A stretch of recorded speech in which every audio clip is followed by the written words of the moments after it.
Recording studio Nawada. गया वाला से की छौड़ी नालंदा वाला से, गया वाला से की छौड़ी नालंदा वाला से, तू तो फसल हकी छौड़ी गे जमुई वाला से, तू तो फसल हकी छौड़ी गे जमुई वाला से।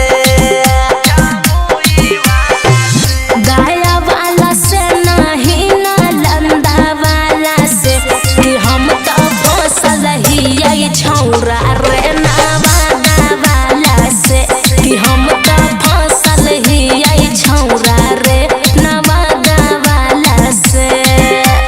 बुझले नवादा वाला से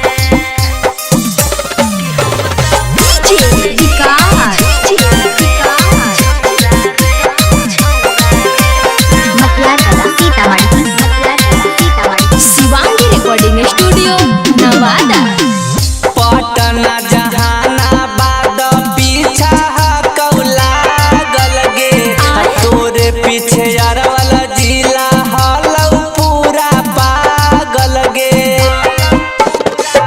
पटना जहानाबाद के हाथ नहीं आई बैरे, छौरा नवादा वाला से शादी रचई बैरे।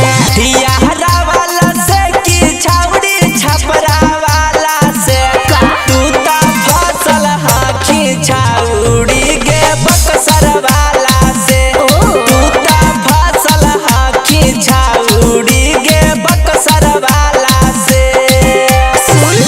आरा वाला से रे नहीं बक्सर वाला से, कि हम तो फसल ही छौरा रे नवादा वाला से, हम तो फसल ही छौरा रे नवादा वाला से। फसल ही छौरा रे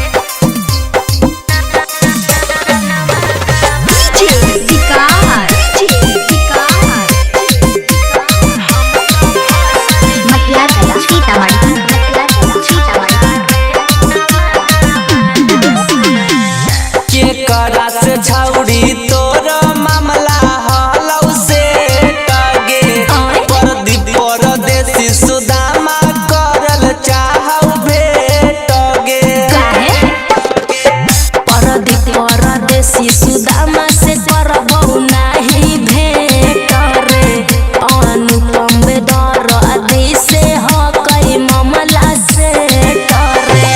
बांका वाला से की छौड़ी से पूरा वाला से, तू तो फसल हकी छौड़ी गे जमुइया वाला से, तू तो फसल हकी छौड़ी गे जमुइया वाला से।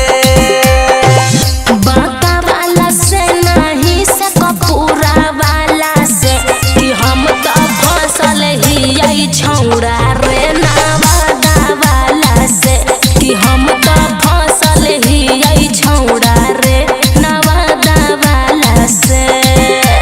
बुझले रे शिवांगी रिकॉर्डिंग स्टूडियो नवादा।